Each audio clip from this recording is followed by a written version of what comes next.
Hello children. आज हम लोग पढ़ेंगे लेसन 12 एकलव्य की गुरु भक्ति। মানে একলব্য গুরু ভক্তি নিয়ে আমরা পড়বো আজকের গল্পটা। তো আগে গল্প পড়ার আগে তোমাদেরকে বলে দিই, একলব্য ছিল একজন ব্যাধের ছেলে। ব্যাধ মানে আগেকার দিনে হচ্ছে কিছু কিছু আলাদা আলাদা সম্প্রদায় ছিল, মানে আলাদা আলাদা ধরনের মানুষ থাকতো। যেমন হচ্ছে হিন্দু পণ্ডিতরা এক জায়গায় আলাদা থাকতেন, বা তাদের থেকে নিচু জাতির লোকেরা আলাদা থাকতেন। তো এই একলব্য ছিল নিচু জাতির, মানে তার বাবা ছিল ব্যাঘ, মানে পশু শিকার করত। তো তার ছিলেন এই একলব্য। সেই একলব্য ছিল কি, যে দ্রোণাচার্য আছেন এখানে, দ্রোণাচার্য হচ্ছে পাণ্ডবদের শিক্ষাগুরু। মানে তোমরা নিশ্চয় জেনে থাকবে আগে যে পঞ্চ পাণ্ডব ছিলেন, সেই পঞ্চ পাণ্ডবদের শিক্ষাগুরু ছিলেন দ্রোণাচার্য। সেই দ্রোণাচার্যের কাছে একলব্য শিক্ষা নিতে গিয়েছিল। এবার দ্রোণাচার্য, একলব্য হচ্ছে অর্জুনের মতো বাণ মানে তীর চালাতে পারত। তো সেই নিয়ে সে শিক্ষা নিতে গিয়েছিল দ্রোণাচার্যের কাছে। সেই গল্পই আমরা আজকে পড়ব, ঠিক আছে? তো এখানে কি আছে দেখি। প্রাচীন কাল কি বাত হ্যায়, মানে অনেক আগেকার সময় ছিল, আগেকার কথা। किसी वन में हिरण्यधेनु नाम का एक आदिवासी रहता था। মানে কোন এক বনে হিরণ্যধেনু নামে, হিরণ্যধেনু একজনের নাম, সেই নামে এক আদিবাসী रहता था। আদিবাসী মানে ওই যে বললাম যারা নিচু জাতির হয় তারা থাকতো। उसका एक पुत्र था, তার একটা ছেলে ছিল। जिसका नाम था एकलव्य, যার नाम ছিল एकलव्य। एक दिन एकलव्य अपने पिता की आज्ञा लेकर गुरु द्रोणाचार्य से धनुर्विद्या सीखने के लिए हस्तिनापुर गया। एक दिन एकलव्य মানে একদিন একলব্য তার বাবার আজ্ঞা নিয়ে, মানে হচ্ছে তার বাবার মত নিয়ে গুরু দ্রোণাচার্যের কাছে ধনুর্বিদ্যা মানে তীর চালানো শিখতে গিয়েছিল। কোথায় গিয়েছিল না, हस्तिनापुर गया, মানে हस्तिनापुरे গিয়েছিল। हस्तिनापुर वर्तमान समय में मेरठ के निकट है। हस्तिनापुर বর্তমান সময় মানে এখনকার সময় কোথায় আছে না, मेरठ নামে একটি জায়গা আছে সেখানে। और उन दिनों कुरु वंश की राजधानी के रूप में जाना जाता था।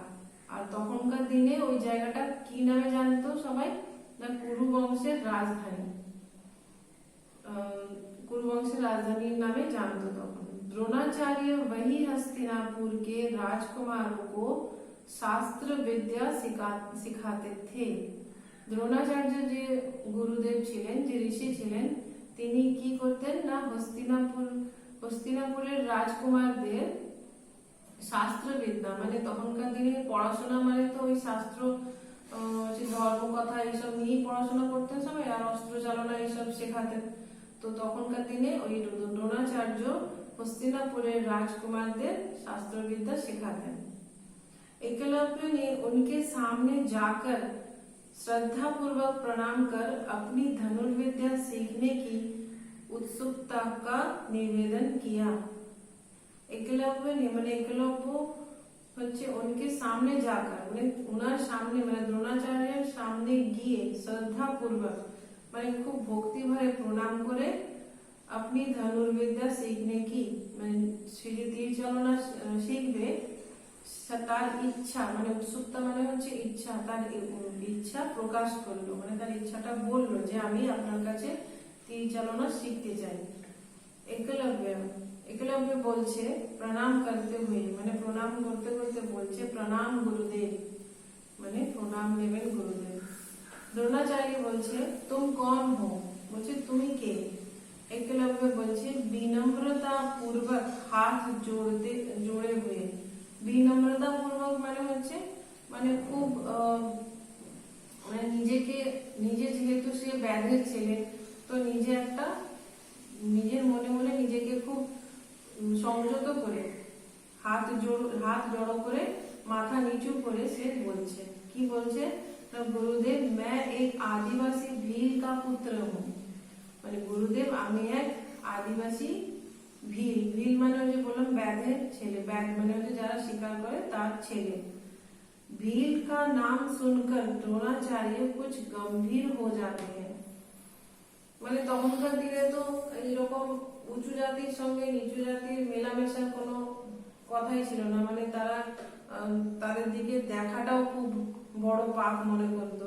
তো সেই জন্য ভীল নাম শুনে দ্রোণাচার্য মুখটা গম্ভীর হয়ে গেল।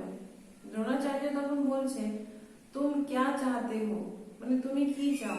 একলব্য বলছে, गुरुदेव मैं आपके सानिध्य में रहकर धनुर्विद्या सीखने का अभिलाषी हूँ। সে বলছে কি যে গুরুদেব, আমি আপনার সান্নিধ্য মানে হচ্ছে কাছে থেকে, আমি আপনার কাছে থেকে মানে सानिध्य में रहकर মানে কাছে থেকে ধনুর্বিদ্যা सीखने का মানে তীর চালনা শেখার अभिलाषी हूँ। अभिलाषी মানে হচ্ছে ইচ্ছা প্রকাশ করছে যে আমি আপনার কাছে তীর চালনা শিখতে চাই আপনার কাছে থেকে। দ্রোণাচার্য তখন কি বলছে, कुछ क्षण सोचकर মানে কিছুক্ষণ ভেবে কি বললেন, बालक मैं तुम्हें धनुर्विद्या नहीं दे सकता क्योंकि तुम राजकुमार नहीं हो।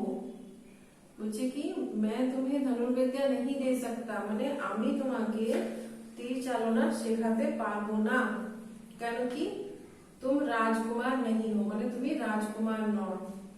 मैं केवल राजकुमारों को ही धनुर्विद्या सिखाता हूँ মানে আমি শুধু मैं केवल মানে আমি শুধু রাজকুমারদেরই তীর চালনা শেখাই, ধনুর্বিদ্যা শেখাই। একলব্য বলছে হাত জোড়কর মানে হাত জুড়ে প্রণাম করে বলছে, কিন্তু गुरुदेव मैं तो आपको गुरु मान चुका हूँ মানে আমি তো আপনাকে গুরু মেনে নিয়েছি, কৃপা করকে মুঝে আশীর্বাদ দে মানে দয়া করে আমাকে আশীর্বাদ দিন। मैं आपसे ही धनुर्विद्या ग्रहण करूंगा মানে আমি আপনার থেকেই ধনুর্বিদ্যা গ্রহণ করব। मुझे आज्ञा दीजिए মানে আমাকে आज्ञा দিন। चला जाता है মানে সে এই কথা বলে কি করলো, একলব্য চলে গেল। लौटकर एकलव्य वन में जाकर द्रोणाचार्य की मिट्टी की प्रतिमा बनाकर उसके सामने धनुर्विद्या का अभ्यास करने लगता है। लौटकर মানে চলে গিয়ে একলব্য वन में जाकर মানে বনে গিয়ে কি করলো, দ্রোণাচার্য কি মিট্টি কি প্রতিমা মানে দ্রোণাচার্যের একটা মাটির মূর্তি বানালো, প্রতিমা মানে হচ্ছে মূর্তি, বানাकर उसके सामने মানে সেই মূর্তির সামনেই হচ্ছে धनुर्विद्या का अभ्यास करने लगता है মানে তীর চালনা প্র্যাকটিস মানে অভ্যাস করতে লাগলো, তীর চালনা করতে লাগলো।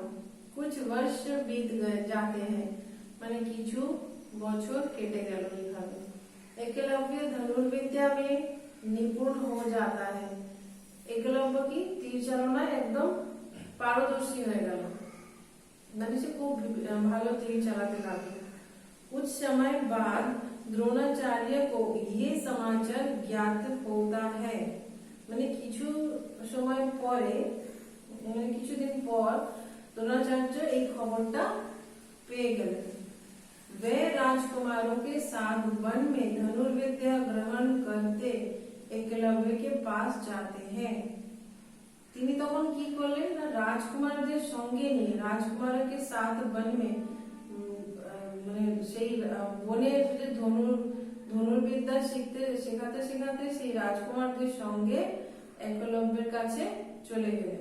उस समय एकलव्य गुरु की प्रतिमा के समक्ष बैठकर कुछ कहता है সেই সময় কি হলো, একলব্য সেই দ্রোণাচার্যের মূর্তির কাছে বসে कुछ कहता है মানে কিছু বলছিল। वह उस पर पुष्प अर्पित करता है সে কি করছিল, যেরকম আমরা ঠাকুর পুজো করি সেই রকম সেই দ্রোণাচার্যের মূর্তিতে ফুল দিচ্ছিল আর মনে মনে বলছিল।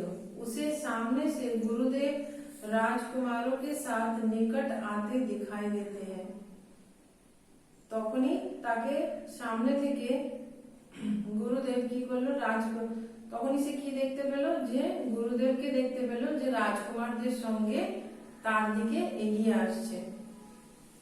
ঠিক আছে, আজকে তোমাদের এতটা পড়ালাম।